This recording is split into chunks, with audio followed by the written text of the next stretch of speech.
Hallelujah मेरे प्यारे विश्वासियों, तो कैसे हैं आप सब। तो आज का दिन यहोवा ने बनाया है, हम इसमें आनंदित हों और हम इसमें मगन हों। आमीन, हालेलुया। तो आज मैं फिर आपके समक्ष परमेश्वर के वचन को लेकर आया हूं, जो मैं रविवार को इंग्लिश में बोलता हूं, उसको ही मैं मंगलवार को हिंदी में बोलता हूं। हालेलुया, प्रभु की महिमा हो, प्रभु को सारा आदर और महिमा मिले। आमीन। तो आज के दिन जो मैं एक बात आपके सामने रखना चाहता हूँ, वो बात ये है कि वचन हम अभी डिस्कस करेंगे, उससे पहले मैं एक बात बताना चाहता हूँ जो पुराने समय से चले आ रही है, जो अभी नए समय में भी है, वो सेम चीज़ है। सेम संसारिक तौर तरीके और जो संसार की बुद्धि हमको यहाँ देखने को मिलेगी।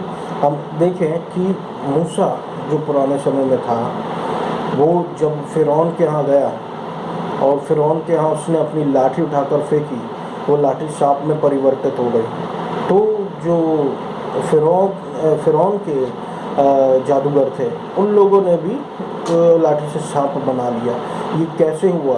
ये उस समय की बुद्धि थी, उस समय का ये जादू फिरौन के लोग किया करते थे। लेकिन यहाँ पर परमेश्वर की ओर से था, मूसा का परमेश्वर की ओर से था। आप समझ रहे मैं क्या कहना चाह रहा हूँ कि ये संसार किसी किसी चीज़ में हमारी बराबरी करने की कोशिश करता है, कॉपी करता है हमारी ब्लेसिंग को, लेकिन हमारी ब्लेसिंग को वो कॉपी नहीं कर सकता पूरी तरीके से, क्योंकि उनकी ब्लेसिंग प्रभु की ओर से नहीं होती है। हालेलुया। मैं कहना क्या चाहता हूँ, मैं स्पष्ट बात क्या करना चाहता हूँ आपसे, मैं आपको बताता हूँ कि आज के समय में अन्य जाति भी हमारी आशीषों को कॉपी करती है। मान लीजिए कि हमने एक कार खरीदी और परमेश्वर ने हमको वो कार दी, पैसे लगते हैं लेकिन आशीषित किया परमेश्वर ने और हमको वो कार दी। हालेलुया। और वो कार देख के प्रभु का वचन कहता है कि परमेश्वर की आशीष धनवान बनाती है और उसमें दुख नहीं मिलाता है ना। तो हमारी आशीष में दुख नहीं है, हमारी आशीष प्रभु की ओर से। लेकिन कुछ लोग हैं अन्य जाति में जो जलन रखने वाले, ईर्ष्या रखने वाले या फिर कंपटीशन करने वाले लोग होते हैं कि उसने कार खरीदी तो मैं भी खरीदूंगा।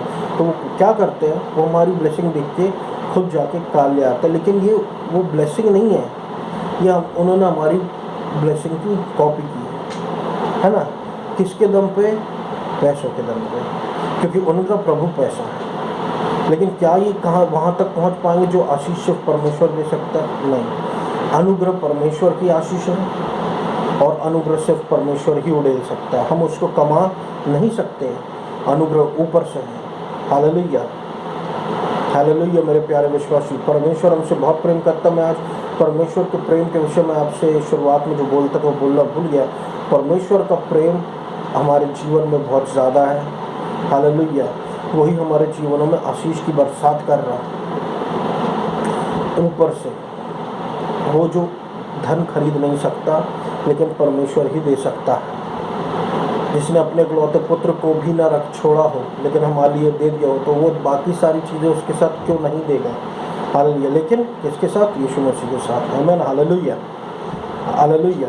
तो मैं वापस आता हूँ वचन में कि ये लोग जो है हमारी आशीषों को कॉपी करते, लेकिन एक लिमिट तक। उसके बाद अगर पैसे ख़त्म हो गए तो इनकी क्षमता ख़त्म हो गई है। ये क्या है?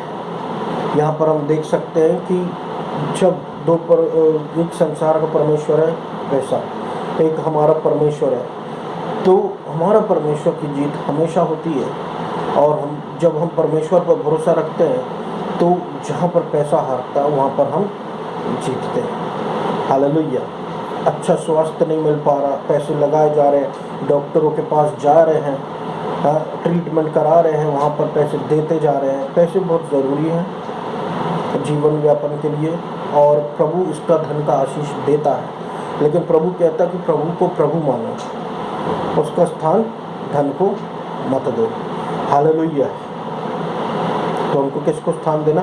परमेश्वर को। बाकी सारी चीज़ें हमारे पीछे आती रहेंगी।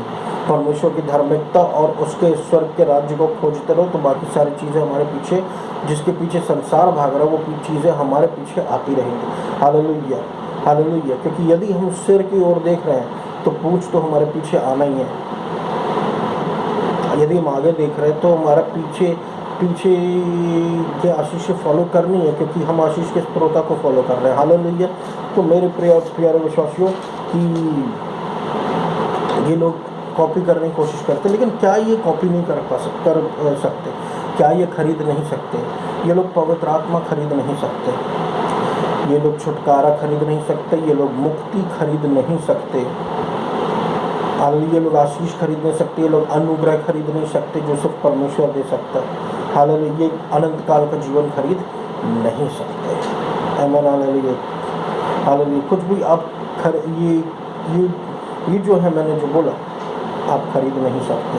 आमीन, हालेलुया। आप जानते हैं प्रेरित चरित्र 18 के 20 में एक व्यक्ति के बारे में प्रभु ने हमको बताया, शिमोन के बारे में, जो चेलों को, यीशु मसीह के चेलों को अद्भुत आश्चर्यजनक काम करते हुए देख रहा था पवित्र आत्मा के सामर्थ्य के द्वारा। तो उसको प्रभु से कोई मतलब नहीं, उसको सिर्फ लोगों के बीच में नाम चाहिए था, पैसा चाहिए था, जो भी है। तो उसने क्या किया कि उसने पैसों की बात किया और पतरस से बोला कि ये मुझे खरीदना है या मुझे बेच दो, ऐसा करके। तो पतरस ने उससे बोला, जा तेरा पैसा तेरे साथ मिल गया है ना। क्योंकि हम परमेश्वर के दान को खरीद नहीं सकते, जो ऊपर से है उसको कमाया नहीं जा सकता। मेरे प्रिय, आप अनंत काल के जीवन को कमा नहीं सकते, चाहे आप बहुत धन लगा दो, चाहे आप बड़े बड़े हॉस्पिटल्स खड़े कर दें, बड़े बड़े दान दे दें, आप अब बहुत ज़्यादा गरीबों को दान देने वाले लोग हों, है ना। ये सब भले काम, ये सब अच्छे काम, और ये सब आप कुछ भी जो ऊपर का वो अर्न नहीं कर सकते। ऊपर का क्या बोलने का मतलब है? इटर्नल लाइफ, साल्वेशन, रिडेम्पशन और श्रापों से मुक्त के पवित्र आत्मा। आप पवित्र आत्मा खरीद नहीं सकते, है ना। तो ये व्यक्ति यहाँ पर प्रभु के दान को खरीदने आया था, तो पतरस ने उससे कैसे धुतकारा था। तो इसी तरीके से मेरे प्रियो, आप स्वर्ग को यहाँ पर महसूस कर सकते हैं।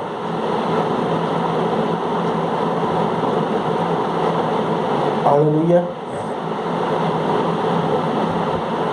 हम स्वर्ग को यहाँ पर महसूस कर सकते हैं, क्योंकि यीशु मसीह जब हमारे जीवन में रहता है तो हम स्वर्ग को यहाँ पर महसूस कर सकते हैं। बहुत से लोग बाकी सारे काम कर रहे हैं अच्छे, लेकिन वो स्वर्ग यहाँ महसूस नहीं कर सकते, क्योंकि यीशु मसीह हमारे जीवन में, हम स्वर्ग को यहाँ महसूस कर सकते हैं। हालेलुया। तो मेरे प्यारे दोस्तों, उसी प्रकार से जो परमेश्वर के धार्मिकता का दान है, वो भी परमेश्वर का दान है, जिसको खरीदा नहीं जा सकता। एक होती है व्यवस्था की धार्मिकता, एक है परमेश्वर की धार्मिकता। इस परमेश्वर की धार्मिकता के लिए परमेश्वर यीशु मसीह ने कीमत चुकाई है ना। ये गिफ्ट खरीदा नहीं जा सकता, ये प्रभु आपको मुफ्त में ही देगा। आप जब यीशु मसीह को एक्सेप्ट करते हैं तो यीशु मसीह के द्वारा ही ये गिफ्ट आपको मिल सकता है, अन्यथा ये गिफ्ट आपको नहीं मिलेगा। क्यों? क्योंकि मुफ्त में, और इसकी कीमत आप चुका सकते ही नहीं हो। इसकी कीमत सिर्फ यीशु मसीह ने चुकाया है, और यीशु मसीह ही के द्वारा ही ये गिफ्ट आना है। और ये गिफ्ट इतना पावरफुल है कि वचन परमेश्वर का कहता है कि जितने हथियार तेरी हानि के लिए बनाए जाओ, उनमें से कोई सफल ना होगा, और जितने लोग मुद्दई होकर तुझ पर नालिश करें, उन सबों से तू जीत जाएगा। इसका क्या मतलब है? कौन है जो हमारे विरोध में दोष लगा सकते हैं? परमेश्वर है, जिसने हमको धर्मी ठहराया, धार्मिकता का हथियार दिया। परमेश्वर ने हमको अपनी धार्मिकता दी। हमको रोज कहना मैं परमेश्वर में धर्मी हूँ मसीह यीशु के द्वारा। जब हम ऐसा कहते हैं तो क्या होता है? प्रभु का वचन कहता है कि और जो भी मुद्दे होकर तुझ पर नालिश करे, उन सबों से तू जीत जाएगा। क्या है ये? हम पर कोई दंड की आज्ञा लगा, दंड की बातें बोलता है, पनिशमेंट बोलता है, जजमेंट बोलता है, वो सब फेल हो जाएंगे। और कौन जीतेगा? हम। हालेलुया। कौन जीतेगा? हम। आमीन, हालेलुया। हम जीतेंगे। क्यों? क्योंकि परमेश्वर की धार्मिकता हमारे जीवन में परमेश्वर की ओर से हमको दी गई है। ये इसका इम्पोर्टेंस है। और मैं आपको बता दूं कि परमेश्वर की धार्मिकता के बारे में जो 16 में कहा गया है, यशाया 54 और उसके 16 में, कि यही वो हथियार है जो नाश करने के लिए बनाया गया है। क्या नाश करने के लिए बनाया गया है? परमेश्वर का धार्मिकता ही वो हथियार है जो नाश करने के लिए बनाया गया है। क्या नाश करने के लिए बनाया गया? वो हथियार जो हमारी हानि के लिए बनाया गया है। आमीन। और हमारी हानि के लिए वहाँ पर लिखा हुआ क्या हथियार बनाया गया है? जितने लोग मुद्दई होकर तुझ पर नालिश करें उन सबों से तू जीत जाएगा। जजमेंट जो भी हमारे ऊपर देगा उन सबसे हम जीत जाएंगे, क्योंकि परमेश्वर की धार्मिकता जो हम बोलते रहेंगे और हम हैं, वो चीज़ बिखर जाएगी। कोई जजमेंट नहीं हमारे जीवन का। आमीन, हालेलुया। तो ये एक विरासत है परमेश्वर के दासों की, जो हमको एक दान के रूप में दी गई है। तो मेरे प्रिय दोस्तों, हम इसको खरीद नहीं सकते जो हमको परमेश्वर ने दिया है। हालेलुया। तो परमेश्वर की धार्मिकता बनी रहेगी। आमीन, हालेलुया। ये हमारे लिए बहुत बड़ी आशीष है। हम जितना इसके बारे में पढ़े, जितना इसके बारे में सोचे, ये परमेश्वर ही हमको महिमा दर महिमा, महिमा दर महिमा रिवील करता रहता है कि परमेश्वर की धार्मिकता के क्या बेनिफिट्स हैं और हम है कौन। आमीन, हालेलुया। तो ये मेरा वचन था मेरे प्रियो आज के दिन के लिए। इसे आप सुने और प्रभु आपको और आशीषित करेगा। और मैं आपके लिए प्रार्थना करना चाहूँगा। धन्यवाद देता हूँ बाप पिता प्रभु यीशु मसीह के नाम से, आपका अनुग्रह सामर्थ्य रूप से यहाँ पर उपस्थित और जो लोग वचन सुन रहे हैं उन सब पर उतरे। पवित्र आत्मा बरसाए मेरे प्रभु, अनुग्रह पर अनुग्रह दे, हालेलुया, मुक्ति दे बुराई से, बुरी आदतों से और गंदगी शक्ति से मेरे प्रभु। हालेलुया। आपका वचन कहता है जितने हथियार तेरी हानि के लिए बनाए जाए उनमें से कोई सफल ना हो, तो कोई भी हथियार जो हमारे विरोध में बनाए वो असफल हो जाए। आपकी धार्मिकता हमारे जीवन में राज्य करे और प्रभु हमको अपने और ज्ञान से और ज़्यादा समझ से और ज़्यादा बुद्धि से भरते जाए। प्रभु लोगों को हील करिए यीशु मसीह, लोगों को चंगाई दे, लोगों को छुटकारा दे। सुनने वालों को मेरे प्रभु परमेश्वर डिप्रेशन से आज़ादी दे, डिप्रेशन से मुक्त कर, अंधकार शक्ति से मुक्त कर मेरे प्रभु परमेश्वर, कमजोरी से मुक्त कर यीशु मसीह।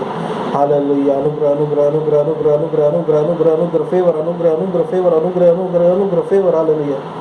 दया करो, दया करो, दया करो, दया करो, दया करो, दया करो, दया करो, दया करो यीशु मसीह। Hallelujah, hallelujah. प्रभु मध्य प्रदेश पर आपका अनुग्रह हो, इंडिया पर आपका अनुग्रह हो, जबलपुर पर आपका अनुग्रह हो, सामर्थ्य रूप से अनुग्रह हो मेरे प्रभु परमेश्वर। लोग चंगाई को पाएं, छुटकारे को पाएं, सोच बचाई जाए इन जीसस नेम। हालेलुया। प्रभु मैं आपका धन्यवाद करता हूँ यीशु मसीह। अनुग्रह अनुग्रह अनुग्रह कीजिए और इस पूरी प्रार्थना को मैं यीशु मसीह के नाम से मांग लेता हूँ, सुना पूरा कर। आमीन। धन्यवाद।